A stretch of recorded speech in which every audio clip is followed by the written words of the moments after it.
Once again, I'm Brian Ladd from the Ladd Group at Cascade Sotheby's. I'm here in our new Arrett office over in that new Grove development in Northwest Crossing.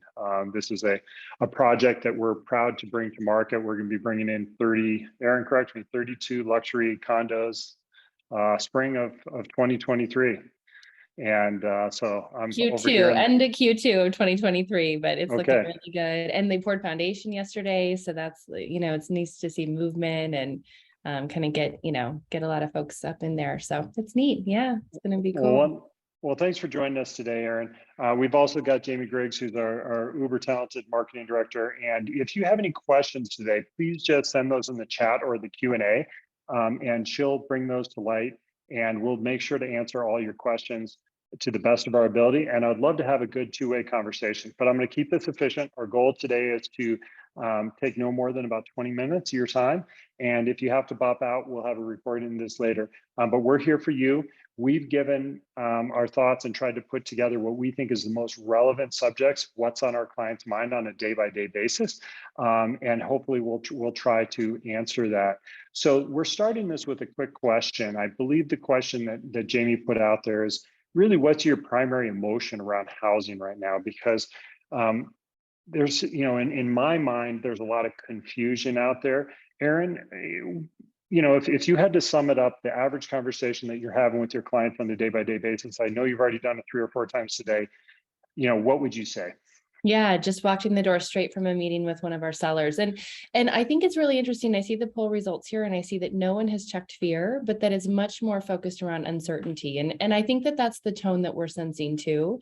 I'm pleased to hear it's not fear because of course we want to, we always want to provide the insight to allow people to make educated decisions. And really what we're seeing and finding is that there's no need to be fearful, but the uncertainty is there for sure. And mostly there's a lot of wait and see. So a lot of folks are just kind of holding back, either when they're listing, they're kind of, assuming that it's going to take a long time, or buyers are kind of just on pause for a little while. So there's a lot of that, and the poll kind of, confirms it, I'd say. Yeah, so that's what we're hearing. We're hearing a lot of uncertainty, and we're going to add some color to that right now. So let's get down to business and get after it. So I think the biggest thing that we need to talk about right now, we've been talking a lot about the pandemic the last 2 years. We've been talking a lot about inflation the last few months and quarters. Today, I think we need to talk more about interest rates, or I at least want to start the conversation there, because this has been the primary driver of market disruption that we've seen the last couple of months. The Fed really wanted to go out and pop that inflationary bubble. They wanted to get that consumer price index down.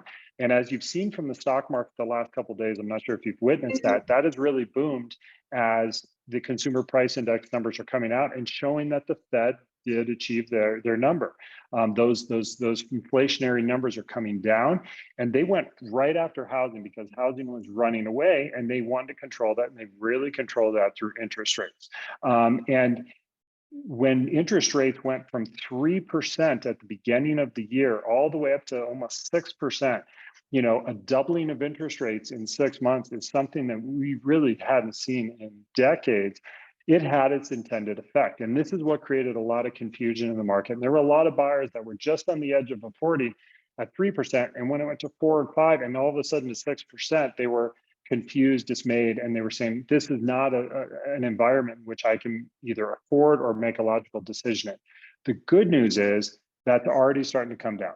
This is not to say that interest rates may not continue to climb in the fall a little bit, but what this shows is that the mortgage-backed securities, et cetera, they had already kind of baked in where these interest rates were going, overreacted a little bit, and now we're already starting to come back down, and we're back actually down under 5%. And just as kind of a historical perspective of saying, okay, where are we at? Let's go back a little bit. This is a 50-year chart. Basically, this is my lifetime. This is the interest rates on where they've been, peaking back at about 18% in the early 80s. But where we stand now at 4.99%, this is where we were at in 2010, 2012, 2014. We were actually even at 4.99% in 2018-19. So the interest rates were definitely a shock to the system when they were going up so quickly, but we're already back to a point. I mean, no one in 2018, 2019 was saying interest rates are going to stop housing. But we're back to that. So we finally found some normalization for that. And I think that's really helped add some of that stability to the market that we're starting to see in the last couple of weeks. Are you seeing that with your clients too, Erin? Well, certainly in the last week or so, if things have come right, the 5 threshold has really been, an interesting change and in tone. But Yeah, certainly, I think the bigger challenge is there's a perception around, the interest rates being higher, but truly kind of affordability matters. And so people have been in a situation where they have not. The monthly payment is too much for them at this point, both with yeah, the rising prices and then the interest rate. And so it's not necessarily fear around it or confusion. It's more true numbers. yeah, yeah. And those really ultra low interest rates are really what caused some of that run up we saw in those early days of the pandemic. So it's kind of a segue. The other big thing that now people have on their mind is recession. They're seeing, looming recession in all the headlines. And I think it's important to kind of, because everyone's saying, hey, how do we correlate that to housing? And, just as a reminder, recession is defined as a significant decline in economic activity across the economy for more than a few months, normally visible in real GDP, et cetera, et cetera. And it's usually 2 or more quarters of decline in economic activity. Now, the big question is, how does housing and recession correlate? Because a lot of people have those married in their head, because the last big recession, while there was an early recession in 2020, everyone's already kind of forgotten about that one because that was a very short one. I believe it was just a 2-quarter recession. Everyone has that big 2008 recession in their mind, which had a dramatic, a direct correlation to housing. And so we've got to pull up on here right now, and I'd love for you to fill this out. Just take a second. Do you believe that a recession causes housing prices to fall? Because we've got some really good data around this as well. Jamie, would you mind ahead and go and just sharing that with the answers that we've got? That's about what we hear with our clients. About half of them say, hey, yes, there's coming a recession. Why am I going to buy housing? Because it's going to crash prices. Some are unsure. Some say it's not. But this is something that we've spent a lot of time dealing with over the last couple of years. And what I'd love to show is that here's a chart that shows the last 6 recessions that we've been through. There was an 80, an 81, a 91, 2001, 2008, and 2020. For the last 6 recessions, housing prices actually went up. The big exception to this was obviously that red bar where we had a decrease in prices in 2008. But to be honest, that was the anomaly. We went back and studied every recession all the way back to the 1930s. And in the majority of the circumstances, recessions and housing prices did not positively correlate. And it's a little bit of a surprise to some people. Housing really is kind of its own animal that is independent from the overall economy. It's correlated. GDP, wealth, interest rates, all these things play into it, but it's largely a supply and dynamic, that doesn't directly correlate with GDP growth and recessions. So it's just something that we keep in mind, that recessions don't necessarily mean housing prices. They're really 2 separate animals. And, I think that's, something that we need to keep in mind. But more importantly, what recessions directly correlate with are interest rates.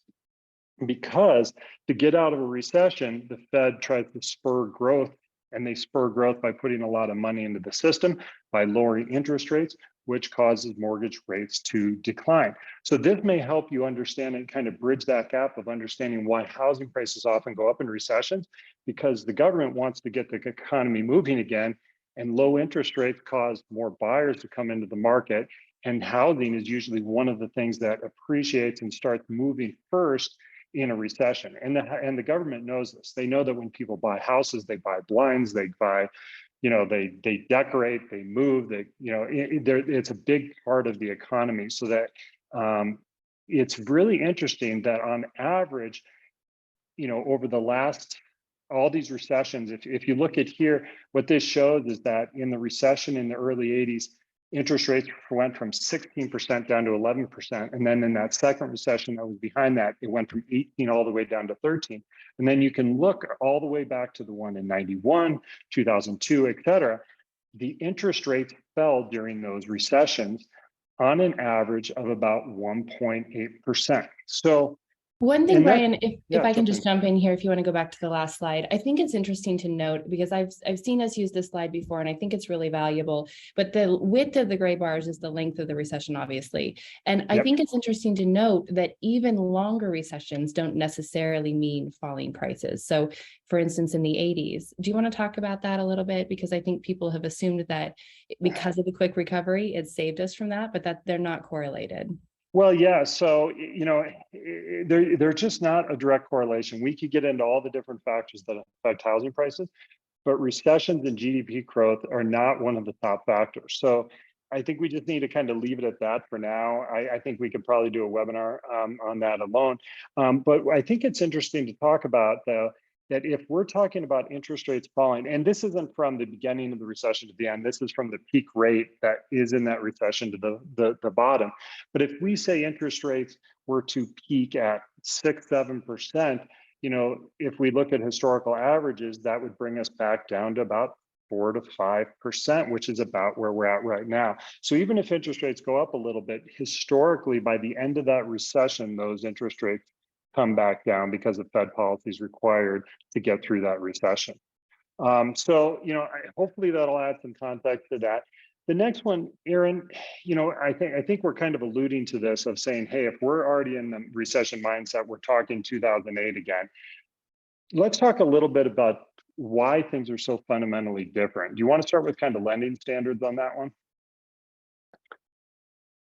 Sorry, I was on mute. Yes, absolutely. And I think this is a really interesting piece. So what this shows is that effectively it's 8 times harder to, be lent money these days than it was back in 2008. And I think that was, the challenges that we faced were really kind of based on kind of predatory lending and some of the, issues that we had. And I think we've learned a lot of lessons since then, and this really shows it. And so I think it's important to put context around our fear based on 2008 and recognizing that we've changed things since then. Yeah. Yeah, anyone with a pulse or even without a pulse could get a loan back in 2008. And a lot of those buyers were doing 95, 100% loans, et cetera, et cetera. There was wild speculation. And as soon as there was a slight disruption in the market, they had no equity in the game. They would walk from those loans. And that's what's really started a lot of those foreclosures and started that whole wave. But it's just so fundamentally different right now. We've done this over the last couple of quarters. We've got webinars based on this, that people have record amount of equity in their homes. There's no reason for people to be foreclosed, even if they get behind in payments, because they have upside, even if they sell the house at a dramatic discount off of market. We're just in such a fundamentally different world that there's just more durability to this market, for lack of a better term. And then I think that segues, or I think we should segue that to the big elephant in the room that usually drives housing prices down. What drives housing prices down are when people can't sell their homes, right? Let's just get down to out of the data and say, why do people why do people drop their prices on their homes? Usually it's because their house has been on the market for 6 or plus months. They need to move on with their life. They need to move for a job. They need to move out of the market. They're in financial trouble. It just has to happen. And that 6 months is usually that kind of balance point between buyer and seller demand. And when you flip from 6 to 9 months to 12 months to 18 months, people start panicking and start doing whatever it takes. And that kind of is a self-fulfilling prophecy. We're just so fundamentally different right now. And this is the one thing where all the economists are scratching their head, because we've never seen inventory this low. Erin, do you want to speak to this a little bit? Well, yes, I like this in particular, although this is national. And so I think it's interesting to watch the numbers. We here in the Central Oregon market, specifically in Bend, have a niche of like right at 2 months worth of inventory, 2 to 3. It's fluctuating just a bit. Some acreage property is a little bit higher right now, but still well below this, the 6 months of inventory that it would take to kind of shift to more a seller's market. So I think this is important to watch for sure. Yeah, what I noticed when I go back and look at the data started getting up to that 9-month category, 9 to 12 months before prices started to fall, even in that big 2008 correction. And what we've seen is kind of continued fall. While this chart here shows that, a slight jump from 2.3 to 3 months of inventory, what we're seeing here locally, and I can pull up the graph if people want to see it, or I'll send it to them, it's actually a continued decline in inventory. So we've never had so few homes available. And, I was speaking to some housing directors over at the city the other day. Their estimate is that we're short 5,000 homes in Bend. So we're so far from an oversupply that would drive, a dramatic decrease in prices. We've just never seen the likes of this before. So, this is really what creating some durability to the market. And one of the reasons we're starting to already see a recovery from this little 2 or 3 month disruption that we've already that we in the front lines have seen. I'm not sure if everyone's felt it yet. It'd be interesting to see, but we're already starting to see some comeback on that just because there's so few homes for sale. But Erin, do you want to talk about this a little bit? This is what you were alluding to before between what is classified as a buyer's versus a seller's market. Yeah, absolutely. And just a reminder that, absorption, or when you're talking about months of inventory, it means how many months it would take to be sold out if in the scenario where all the buyers are looking at one time. So in when you look at this graph specifically, and you look at today, we're in the 3 months worth of inventory. It would take 3 months to be rid of all the homes based on the amount of and the pace of absorption right now. 6 to 7 months is really a nice neutral place. It's a really healthy market. It's a good dynamic between buyers and sellers. A buyer's market would be, anything above that, and we show it up to 13 months of inventory. It could go higher. We've never had it go higher, so we haven't had to. But I think it's really interesting to note that even though we've felt a shift, noticed a shift, things are taking a little bit longer, it might be a full month before your house goes pending and that kind of thing. We're still absolutely cleanly in a seller's market, and sellers have a lot of control still. So where they've lost control is extrapolation of prices. And this is what we've been waiting for in the industry, because sellers were naming their prices for a little while there, and it was starting to get to extremely unrealistic prices. It was creating an unsustainable market, and there was just enough buyers to pick off those prices to say this is what pricing is. Which was really leading us into some dangerous territory if that had been extrapolated for another couple of years. But this interest rate, the slowdown, it all kind of took that steam out of the room, and sellers are not naming their prices anymore. And what we're finding, and what a lot of people are seeing, is the headlines of all the price reductions. Really, we'll get to pricing here in just a couple slides, but really what it took off is that extrapolation. And now there's where buyers have ability right now is there's increased inventory a little bit, but more importantly, the sellers aren't just naming their price. So there is some buying opportunities here as well. And it really has added, the market has seemed more logical, I guess, to us, and buyers can now have a more methodical buying process. But the real reason all this is happening is, nationwide and Bend, is the demographics. Bend is in the crosshairs for growth. This was a chart put together by the state population forecast for the city of Bend between now and 2015, or excuse me, 2050. In 2020, we were at about 98,000 people. And in 2050, they're predicting about a doubling of that, about 184,000. A lot of people will cringe at that. This was their forecast. But this just goes back to what is housing. Housing isn't cryptocurrency. It isn't hypothetical. Housing is a need. And when we have housing needs, the way we have right now with our growing economy and in-migration and all these other things we've talked about in our past webinars, it just underscores kind of the inherent value of what property is worth here in Bend, Oregon. So it looks like, Jamie, you put up another poll. This one is, how has your outlook changed in the last 3 months? Better, worse, and not sure. Erin, while we're populating these results, do you want to give just kind of your anecdote from what you're hearing from your clients of where their heads were at in the last, what's happened to their mindset in the last 2-3 months? It's my pleasure. And I think it's interesting because we, almost like clockwork, we see that finally the headlines will catch up, about a quarter late every single time to what we were experiencing. So it's so funny because way back in March, we said, we feel like it's softening. We're not sure, something's happening. and it's just based on the number of calls we're getting, the number of offers, the pace of Yeah. offers, the time on market, and just, kind of the energy surrounding each of these listings that we're launching. And so we absolutely felt April, May, and June were a little bit quieter. We felt But public didn't really pick up on that until kind of no, until June, July, right? mid-July. And Yeah, then they yeah, started yeah. saying, that in July, and then now we're actually sensing the opposite. So I think it's just so interesting. It's funny to see here in the poll, the sentiment, there's a lot of not sures. So it's Yep. not necessarily that people really are feeling that so much, that or recognizing that the market shifted as so much as that they may be unsure because the headlines keep projecting it toward them, so. Yeah, the journalists have had it out. They've been waiting to write the housing market crash headline for about a dozen years now. They wrote it in early 20, remember? That's all the newspaper said is the end of housing, the pandemic's going to kill housing, et cetera, et cetera. And I think real estate appreciated 35% a year. So, I'm not saying housing doesn't go down and doesn't go through cycles, but the data I'm seeing right now is not a housing crash. As much as Absolutely. yeah. And I firmly remember, kind of opening up my inbox and seeing the market is white hot in April. And I'm like, I don't think so. I'm not feeling it, guys. Yeah. So they're Yeah. just late is all they are. So Yeah. Well, let's jump to this because I think the reality of it is if we're looking at the day-to-day data of what we're seeing now and the multiple offers that we're seeing, and the buyers are a little more empowered with these lower interest rates, the slight slowdown and and they have more houses to choose from, things like that, is that, to be honest, the Fed was intending for a soft landing of the housing market because they didn't want to see 40% appreciation like we saw in 2021. That isn't a recipe for disaster. They wanted to get ahead of this, but they don't want to crash the housing market because when the housing market crashed, combined with the recession in 2008, it was all bets are off. It was a bad thing. They understand the importance of housing in the market.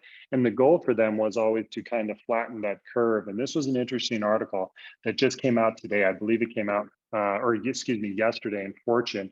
Alto's research put out a paper, and they're saying, hey, the data that we're seeing on the front lines right now is not only does a soft landing for real estate, which means there's not a price crash. Maybe there's some slight corrections, but then things are going again.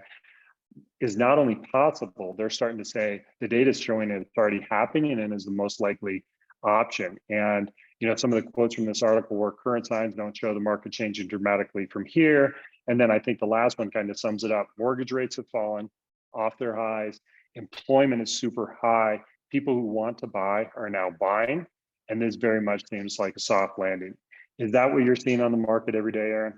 yeah, and you use the analogy of threading the needle, and I think certainly that was really important to do, and it seems and feels like that's where we're at right now, where the rates have fluctuated just enough but have come back down. Being under 5% has shifted things in the last week for sure, and so it's interesting to watch where that will lead as things kind of ebb and flow. Yeah, because the interest rate's going to move around a little bit on us in the coming years, but might have some more upward because they have other things to do in the economy. The Fed wants to contain some of this other inflation, but as we saw, to get out of recession, generally they have to dial back those rates as well. But we're not saying that prices are going up, down, or sideways. But what are the experts saying? So this was a recent poll that was put together, and these are not YouTube people that are in your social media feed that are guessing where prices are going to be. This is Fannie Mae and Freddie Mac and National Association of Realtors, CoreLogic, et cetera. These are the big dog. Freddie and Fannie, they buy all the mortgage-backed. I think they buy the majority, like 70, 80% of mortgage-backed securities in the market. They need to know what's happening in the market, and they're both predicting 12 to 16% appreciation for 2022. And I think the average was right about 10% nationwide. And we're not saying that that's another 10% from where we're at here in August. This is for the year entirely. And I think, let's talk about, this is a 5-year chart that I put together. This was the median sales price for Ben. And where we're at right now is 767,000, and that's up about 12% year over year. Now there's subtleties in this data. Have we come off of highs? Absolutely. Prices absolutely peaked in April, May. But what we saw is a correction, and I could get deep into the data, but generally prices peak every year. There's kind of an ebb and flow in the long trajectory of prices peak in prices peak in June, July, August, and then they come down and kind of trough. There's about an 8% ebb and flow every year of that. in October, November. What was interesting is this one turned early. While everyone, like you said, while the headlines were saying housing was red hot in April, we're saying, hey, this has already shifted, and this data now shows it. As you can see that tail off on the right side of the graph there, we saw prices start to fall in April, and they've fallen about 10 to 15% off of that, but they had run up so high that we're still at about a positive 12% appreciation for the year. This is not to say that prices might not show a little bit lower as we get towards the end of the year. Sometimes that's a result of the homes that didn't sell in the spring are less valuable homes. They were overreaching on their prices. They were really never worth that. But I think what we're going to see is that we've already seen a normalization. We certainly haven't seen a crash, but thank goodness we saw that tail, that hockey stick up that we've had the last 18 months. That has laid down, and I think it's created a lot more normalcy and balance between that buyer and seller. And even though we're at that oddly low inventory of 2 to 3 months, there certainly seems to be some buyer empowerment in the market. Are you seeing that as well, Erin? We're seeing a lot of buyer empowerment, and it's an interesting turning of the tides. I think it's a really healthy thing right now, but certainly sellers are taking a little longer to come around, and it's not the same story that their neighbor, experienced necessarily. But there's opportunity for both parties right now, and I think it's a really healthy thing. We're seeing sellers who still have a lot of control and power, and of course have the pricing that they're at right now, but then buyers are able to have contingencies again, and they're able to actually get financing and maybe a little slower pace to go get inside the house and that kind of thing. So it's been so I want you to talk more about that. Let's break this down to two things. Let's talk about buyers and talk about sellers in this market transition, because that's really what happened. There's no boom, there's no crash. This is a transition, and it's a balancing of power. The underlying demand shows that there's going to be a housing shortage for years to come. The interest rates are not running away and going to 9%. This is a more nuanced time. And let's talk about what it means to be a buyer in this market and how there's opportunity. So let's start there. Why don't you just pick these off one at a time, Erin? Well, yeah, sure. So more homes, a slightly higher inventory, even a month's more of inventory means more choice. So for so long, folks were like, I'll take anything in Northwest Crossing, whatever it is, I'll make it happen. I'll buy it for cash, et cetera, et cetera. Yeah. And they don't have to anymore. There's now a couple homes to go see. And so it's shifted the way we approach showings and things like that. So I think it's really good, and certainly the right choice for people who are looking for a longer term home rather than just a quick fix. And a lot of folks were on the sidelines because of that. So I think we'll actually see a little more movement now that buyers have, the control to choose the style of home they're looking for. We do see that there are opportunities right now in certain instances when a seller really needs to sell or really needs to move quickly, that there are deals to be had. And so you could kind of take the opportunity to kind of capitalize on their fear if you want to think of it that way, or really if you just want to kind of consider it that you're offering them a quick exit. There are times where you can come in not at asking or not crazy over asking, and it's still turning out. And we're certainly seeing list to sale price come down in a really healthy way.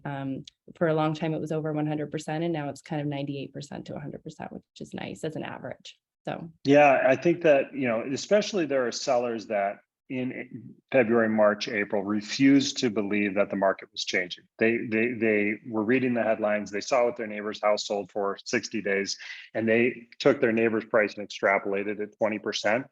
Those are the sellers that right now that are starting to be scared because they've done, in their mind, huge price reduction. They've dropped it $500,000 and it's still not selling. Those are some of the sellers that as a buyer you can go to and say, this is what I think the house is worth.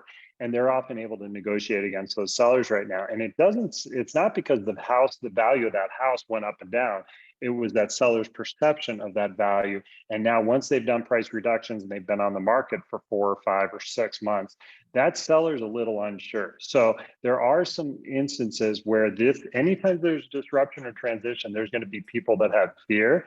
And I think that buyers can operate successfully, given that as context. The other part of this, you alluded to this earlier, is just it's a more methodical process, right, Erin? Yeah, absolutely. You can, see a few homes. You can take your time getting there if you'd like, a day or two, not have to get there within the hour and drop everything you're doing. And that really also, I think, makes for more security of a deal, because it really helps ensure that, the person who has visited it really, truly has interest in the house, and rather than panic buying the way that it was for so long. Yeah, Financing is back and is acceptable again. And so while the interest rates thank are higher, goodness.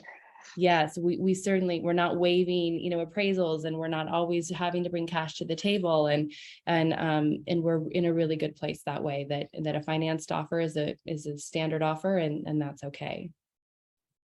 Oh, you love, I certainly like this. And I think this is important. Brian, do you want to speak to this analogy a little? Sure, this was not ours, and I don't know if it's appropriate or not. There's nothing inferred here besides it. I think it really helps us visualize it. A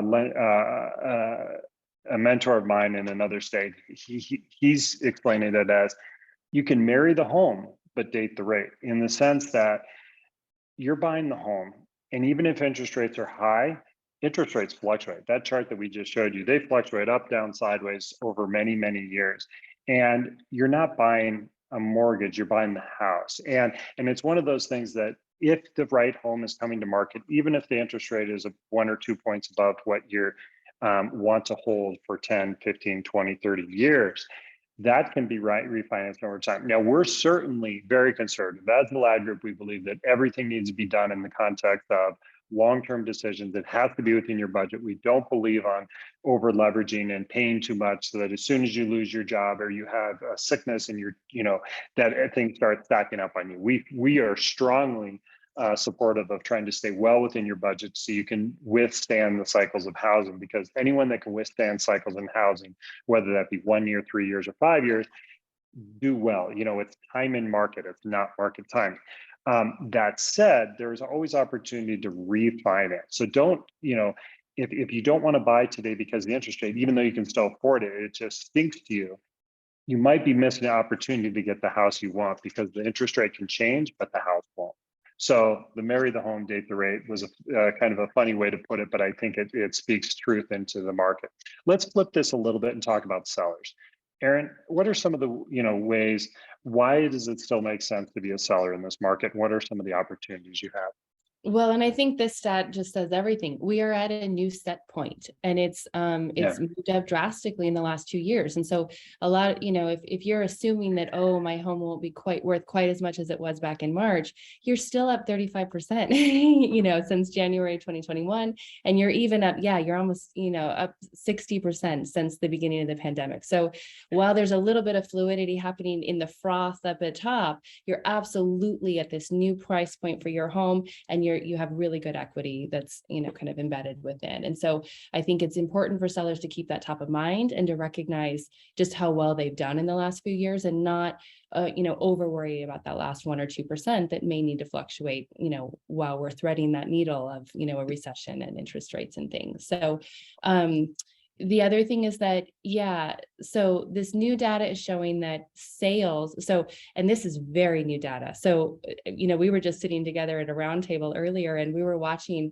we're watching literally week by week, how many homes come on the market in Deschutes County versus how many go pending. And in March, April, May, which is not unusual for an average market, we were watching the number of homes coming on, as many or twice as many, depending on the week, of the homes that were going pending. We have just now, in the last little bit, seen it flip, which I think is very interesting. So yeah. So it's seemingly we're talking out of both sides of our mouths. We're saying inventory is low, but inventory is increasing, but sales are outpacing inventory. So it may be confusing. I guess let me try to boil it down to this way: inventory is still low, but inventory has been increasing because the amount of sellers that are bringing their homes to the market. But for the first time, just in the last couple of days, now what Erin's saying is, like all spring, we'd see 100 new listings come on the market, but only 30 that day went pending. We're like, that doesn't seem like a white hot market to me. And certainly that showed in the data in the coming months. But now we're starting to see the flip to this, and the market activity that we're seeing with our showings and our sellers and the offers that we're receiving on our listings in the last week. It's happening where I think, what was it like? I think 30 new listings had come to the market, but we had 60 sales that day. And I think this was yesterday's data. So we're actually, as a seller, there is definitely some renewed vigor to the buying that we haven't seen in a couple months. And then I guess, the macroeconomics of this, right, Erin, is that, until we reach 6 months of inventory, your home's still going to get a lot of attention. And there's a lot of people that are saying, oh, it's not getting as much attention as it was 6 months ago. In a historical context, you're still doing pretty well and you're getting a lot of showings on your property unless you're wildly mispriced. Is that fair, Erin? Yeah, and a lot of interest, and it's really strategic, really specific interest these days. So folks, when they're coming, they are serious about buying. They Yep. are looking at your home specifically. They've compared your home to just a few others, whereas at one point there were no others. But we're finding there's a lot less, we use the word attrition, but there's a lot less fallout on deals, Yep. partly because buyers are not so pressured. But, for a long time, there was this pressure to, make the best offer, get in, and then decide if you like the house, because we need to win this, because otherwise there's not another opportunity coming up. And now buyers are in a more methodical place. And so we are seeing much less, kind of fallout, if you will, which is it's better for sellers in general, to back and Yeah, forth. there was a lot, even though the market was white hot, you often had to go through 2 or 3 buyers that would write a big contract and then cancel on it. And the next one would write a big contract and they would cancel because they were just afraid of not being in the markets. They were writing offers everywhere and canceling them. There was an extremely high cancellation rate. I think it was upwards of 40–50%. So that luckily has gone away. So it's more methodical for a seller to put their home on the market. So with that, I'd like to thank everyone for their time today, but I'd like to go to some questions that we have popping up. Jamie, do you have any questions, or do you want me to dig into the chat here? Do you have any good No, things for I us? will start here with a few that we got. So this is on the seller side. How long do you guys recommend leaving your home on the market before taking it off for a time and then relisting it again? Does the current market and forecast suggest doing anything different in this regard? Yeah, and I think this is a nuanced question. We had this question posed to us earlier this week. I think it's interesting to pay attention to a couple things. Number one, product type. So is it a lot or is it a home? Yep. And then seasonality. So if it's in the fall, there can be, apologies, phone's ringing off the hook, guys. If it's, say it's in the fall or winter where there's just in general, year over year, less traffic, there is value in pulling off the market, but there's no set in stone amount of time. But I would say that if you've done a 90-day test of the market in prime season, 90 to 120 days, you've gotten a good feel for what it's like right there. And you've given, plenty of time for people to come up, visitors from out of area to come see it. And then I wouldn't suggest doing, pulling off the market any earlier than that, depending on the product type. Do you align with that, you think? Yeah, you're right. This is nuanced and there's a lot of variables in there. It kind of depends on why the house hasn't sold. If the house didn't sell because of pricing, if you're willing to get down to a realistic pricing that both you and your agent believe in and is supported by market data, I think a price reduction would be effective rather than pulling it off the market. But if you're already at the right price in your mind and you're not willing to go below them, at a certain point, time off, pulling it off the market would be a good idea. But we're in a great sales season. So my gut feels is if you're not selling it now, there's a price or a product problem. Something's wrong with the house. It's not being presented right. It doesn't have a marketing plan behind it, or it's at the wrong price. And, and if you just need to look yourself in the mirror and be like, is my perception of value really what the market sees? Or is the market not seeing it because my agent's doing a crappy job at bringing it to market, not negotiating strongly for me either? And if you can come to resolution on those, maybe you can get some clarity. But if you're not getting interest, especially what's happening in the last couple of weeks, I think it's time to look in the mirror and say, hey, I think I need to readdress price. But I agree, I wouldn't take it off the market yet. Depends what type of property it is, but if you look at certain like acreage properties, come October, as soon as the irrigation canals shut down and it goes from green to brown, pulled off the market. But if it's more residential in nature, we often say that, some of those off market times, work well because there's less competition, but it's a nuanced question. And it's really specific to your property. So then a follow-up question to that would be the type of activity you guys are seeing with the over $1 million homes compared to the homes under that and needing to make price reductions in order to move the product. Yeah, so this one's been interesting. Erin, I want to get your opinion on this, but what we really saw is that the interest rates killed the under $1 million, more kind of median to median and a half pricing, 5, 6, 7, 8, 900, all the way up to $1 million. Interest rates really stopped that first. What really, what's interesting is that when we say million and under, what really slows down those sales are employment, if employment's up or down, and interest rate. Employment's been high, but interest rates went up with it. So that slowed down the under $1 million. And now that the market has gone from 6% down to 5%, I mean, that's a reduction of 20% in your mortgage payment, more or less. Those buyers are back. What caught the upper end was equities market, stock market, macroeconomic things. That's what, when someone's paying 1.5, 2.5, 3.5, whatever for a house, those are the type of buyers that interest rates don't mean as much. It's more kind of how they feel. What does their stock portfolio feel like? And it's more kind of emotional based, even though it's not always a tangible reason why they buy or don't buy. But now that we've seen the stock market come back in tandem with the decrease in interest rates, both of those buyers have come back into the market in unison, right? Are you seeing the same, Erin? Yeah, and we talk a lot about buying power and how buying power was reduced by the rise in interest rates. And I also saw that John had asked a question earlier here in the chat where he was asking about kind of planned communities, Tethero as an example, and then also townhome product or other, kind of non-single family product. And I think it's interesting. Certainly buying power is less of an issue, but anywhere within HOA, there's also the added layer of, the monthly cost of the HOA dues that are added on, and buying power is just reduced in general. We haven't necessarily seen a big transition or a big change in planned communities versus non-planned communities. Townhome product and product type and style has not been affected too greatly. And I think that was more affected by nuances of the pandemic and lifestyle choices related to that, and less about buying power and interest rates. Do you think that's true too? Yeah, I mean, that's kind of so I think planned urban developments are probably more popular to new to market from urban area buyers. Is that fair statement, Erin? Where what we found is during the pandemic, early days of the pandemic, first, second, third quarter of 2020, right? Pandemic's been going on a while. It's 2020, right? Second, third, fourth quarter. Yeah. The first, you didn't even know about it. Yeah. Yeah, they did. Although I was in Argentina in February 2021 or 2020, and there was a lot of interesting costs going around that weren't COVID. But anyway, those early panicked buyers, they liked it a little more buttoned up. This is the Wild West for them. Anything outside of a perfectly manicured PUD felt a little out there for them.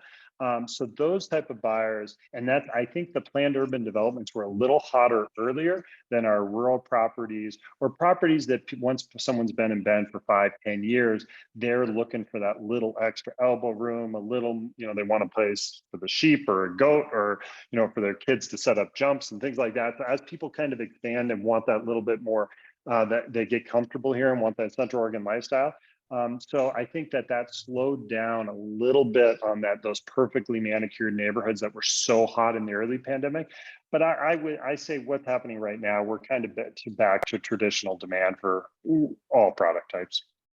And then as far as price reductions in that neighborhood, it's got to be housing specific. Houses should be getting looked at. I guess I'll just put on the context right now. Houses should be getting showings right now. And our rule of thumb is, if you've had 20 qualified showings without an offer, it's a pricing issue. But talking a price reduction, if you don't have the showing, it's hard to know what's going on. A complete absence of showings is either your agent's not doing their job, or you're so far out in price that no one's going to even sniff at it because it's just wildly out of market. But if you're not wildly out of market and you think you're in market and you're not getting showings, go have that heart-to-heart with your agent. But I wouldn't suggest the price reduction until you've had the number of showings in general to show a real rejection of price. Have proper feedback. Yeah, agree. Yep. Yeah, because you don't want to be making price drops into the dark, into the void, because then you're not sure if it's having an effect. We like to base it on feedback from our showings so that we have real data for our clients.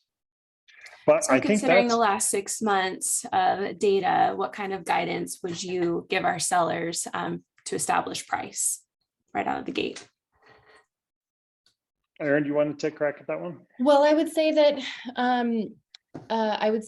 it's important to really be careful with your pricing and strategic, and not over extrapolate beyond what your neighbor sold at, and not assume that intangible benefits of your property add, strong tangible value. Appraisers are back and appraisers notice. And so I think that that's an important thing too. I would say that it takes careful strategy and alignment with your broker. And I think we're kind of beyond the days where you can add an extra 1 or 2% and no one notices, kind of deal. Yeah, I think it's just accuracy. This market punishes poorly priced homes, and extrapolating 5 or 10% too much in the last couple of years didn't work right away, but the market eventually cured it because the market was moving in that direction. As soon as we had that inflection point and the market went sideways and had a little bit of a price dip, that 5 or 10% extrapolation over what you thought it was worth is really a 15 to 20% extrapolation over what it's really going to sell at.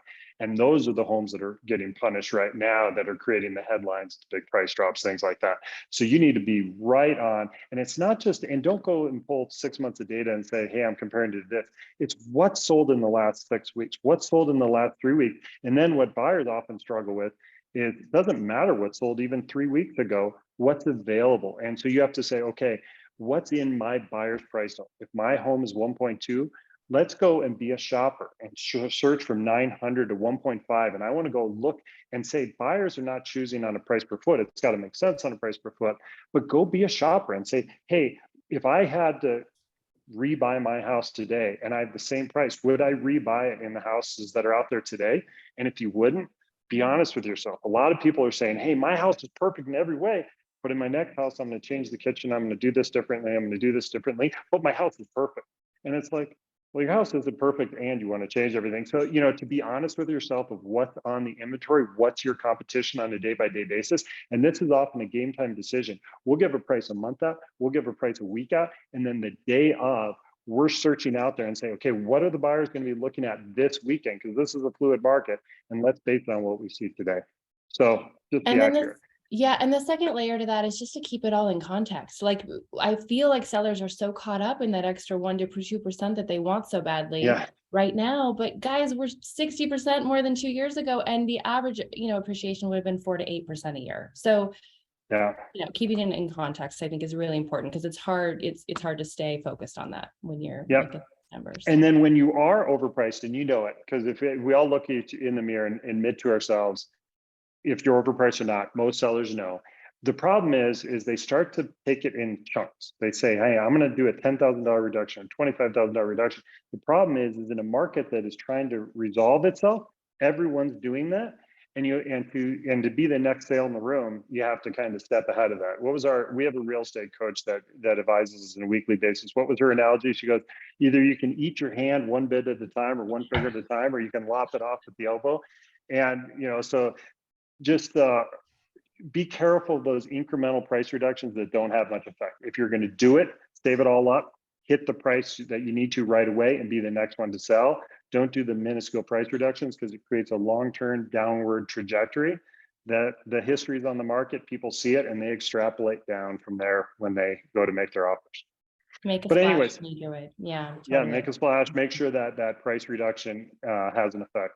So anyways, we've taken more of your time than I wanted to today. My goodness, that ran into 50 minutes. Really, I'm so sorry.